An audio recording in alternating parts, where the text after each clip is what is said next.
Part 1. Maya transmigrated into a trashy, brain-dead billionaire romance novel. She became the female lead's deskmate. Even though the billionaire CEO was brain-dead, he was obsessively devoted to accommodate the female lead. He postponed the state exams. He spent $3 million to trade seats with Mia, just so he could sit next to the female lead, to ensure the female lead could get into a top-tier university.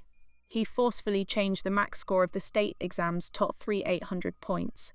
As a result, relying entirely on her own relentless hard work, Maya successfully scored an outstanding 3,538 points and got into an Ivy League university. She was so proud she wanted to scream, "Fuck you," doing all those practice test questions practically ruined her hands. Fair warning, this story does not ease you in gently. Alright, did you guys hear? Julian actually pushed back the date of the state exams for Chloe. On her very first day of school, Maya heard this absolutely absurd piece of news. She honestly didn't care at all. The male and female leads of a Mary Sue billionaire romance, having incredibly cliché names like Julian and Chloe, didn't bother her.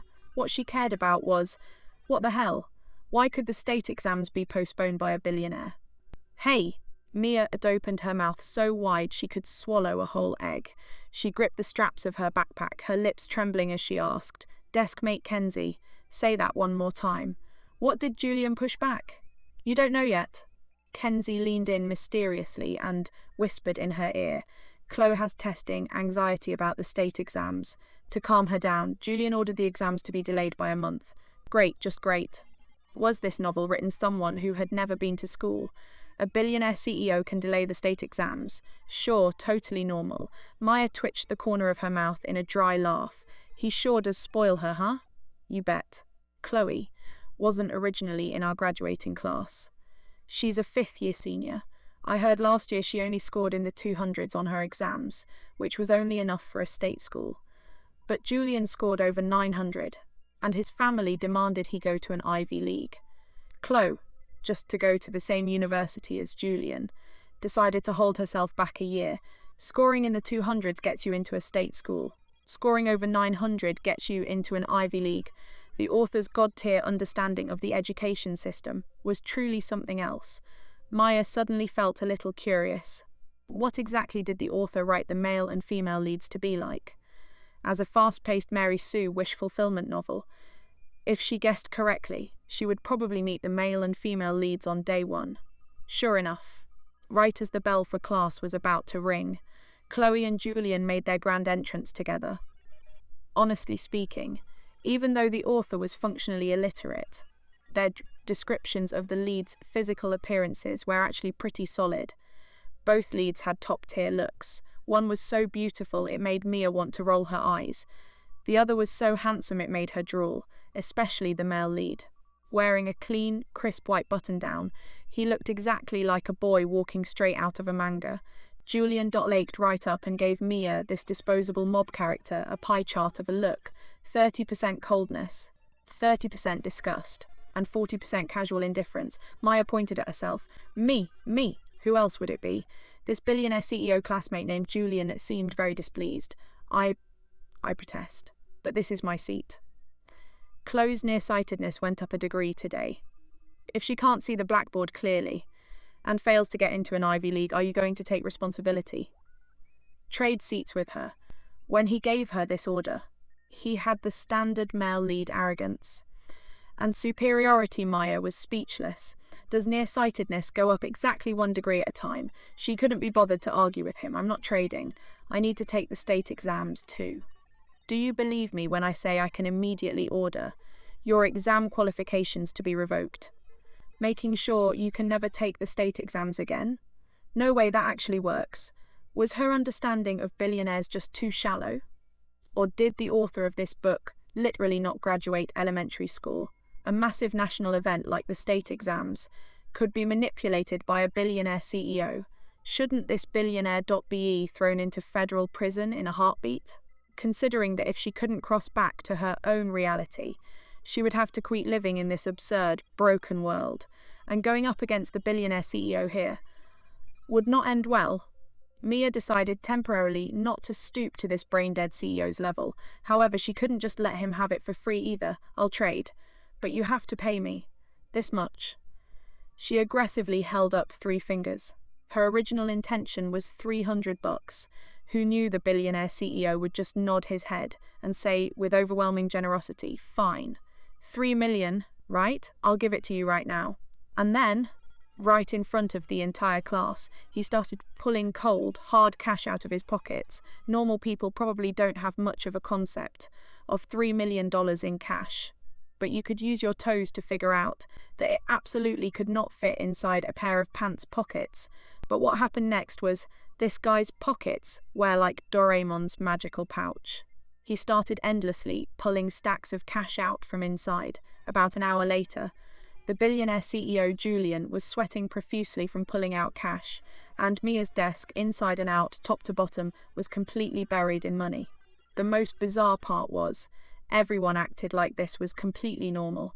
Even when the teacher walked in, they didn't think anything was out of the ordinary. In the end, Mia called a U-Haul to haul all the money back. In this virtual world, where inflation apparently didn't exist, on her very first day here, she gloriously became a multi-millionaire. 1 month later, the state exams successfully concluded. Relying entirely on her own relentless hard work, Mia successfully scored an outstanding 3,538 points and got into an Ivy League university. She was so proud she wanted to scream, "Fuck you," whoever saw an exam paper with a max score of 3 to 800. Doing all those practice test questions practically ruined her hands. Fine, that Julian guy, just for Chloe, really went to extreme lengths, terrified she wouldn't get in. He forcefully changed the max score of the state exams to 800 points. The vast majority of students failed to finish the test and didn't get into college. A small minority of students were just too exhausted from taking it and voluntarily gave up. It was worth mentioning. Chloe ultimately scored 1 and points. By exceeding the admission cutoff by exactly 15 points, she successfully got into the Ivy League. What kind of terrible karma did Mia accumulate to end up in this world? On the first day of college, Maya carried her massive, heavy-duty IKEA bag. Julian drove his stretch Lincoln limousine, bringing Chloe along. They passed by, one after the other, the front gates of the St. Pristina Amortia School of Business. That's right. The moment she received her acceptance letter, Maya was completely dumbfounded. Did America even have an Ivy League school named like that? She decided to ignore that for a second, but even making things up required some basic rules, right?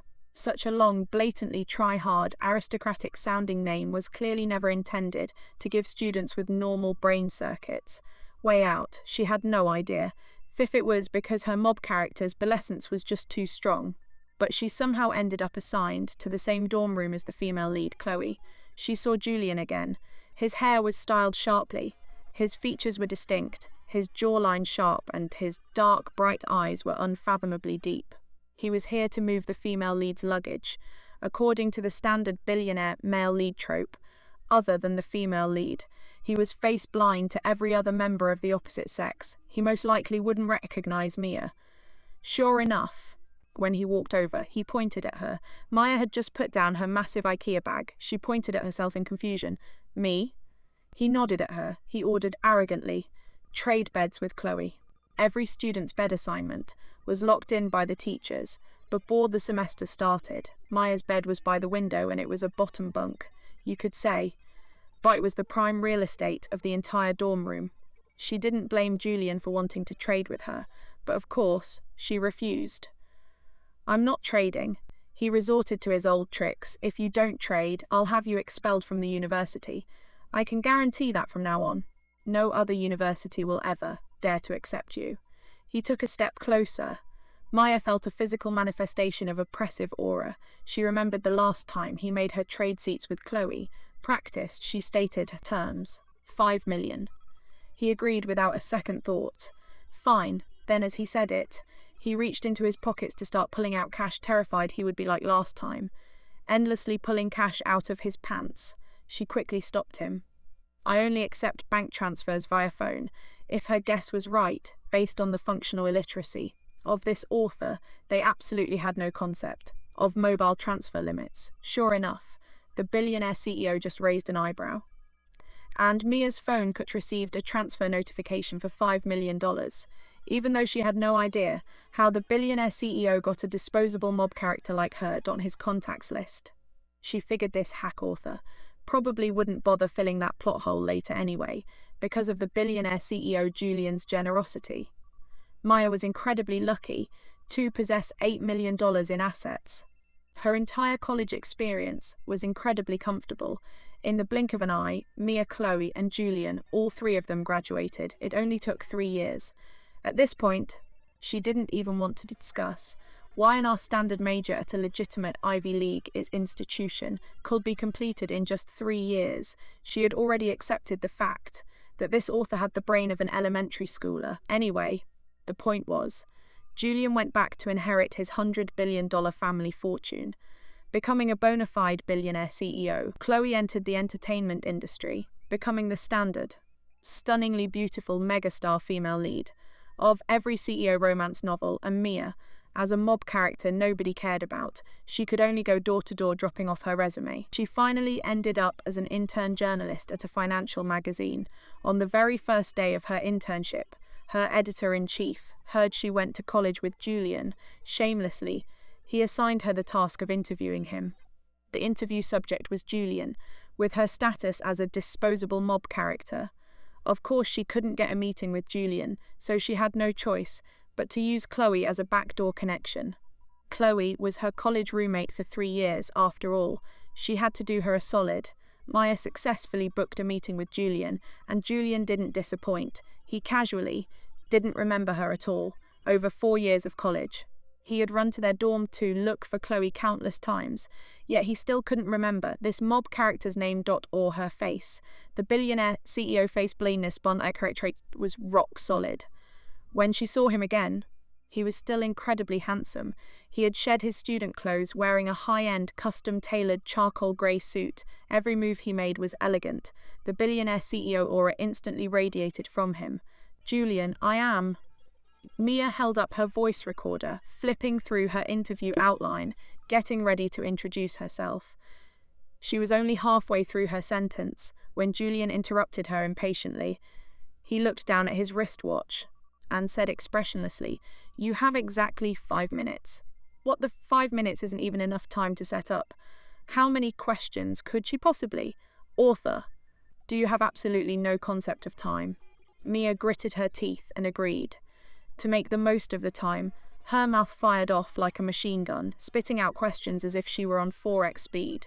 Julian, I heard that right after graduation, you took over the Yi Corporation. Have you faced any pressure from the company's board of directors? Rumors say you have a girlfriend you've been dating for years. May I ask, when do you plan on getting married? Are you interested in sharing your love story? Does the Yi Corporation have any recent plans to establish new subsidiaries? Or do you intend to enter real estate or other industries without stopping for a single breath? The interview content she originally planned to cover in an hour was rapidly fired off in under 2 minutes. Julian stared at her in silence for a few seconds. Then, incredibly seriously and heavily, he spoke. Were you just rapping at me? Who the fick is rapping at you? So she just passionately spit out all of that, and he didn't hear a single word clearly. She really wanted to roll her eyes, seeing that she had less than 2 minutes left. If she didn't complete this assignment, she definitely wouldn't pass her internship. After a quick calculation, she decisively pulled out her trump card. You think you're so great just because you're a CEO? You think being a CEO means you can treat people like garbage? Do you have any idea how much prep work I did for today's interview? Do you even know how to spell the word respect? She slammed her hands on the table and stood up, screaming curses at him, the corner of her mouth even hooked into an arrogant, mocking sneer. If she guessed right, the author of this book most likely possessed 0 life skills and 0 real-world experience. Their head was just filled with Mary Sue drama. So after she laid into him like this, Mr. Billionaire CEO, instead of finding her unreasonable and arrogant and kicking her out, would actually think she was different from other girls, and then he would give her a backdoor opportunity to secure a second interview. She flashed the standard, devious smirk of a supporting character. Just thinking about it made her happy.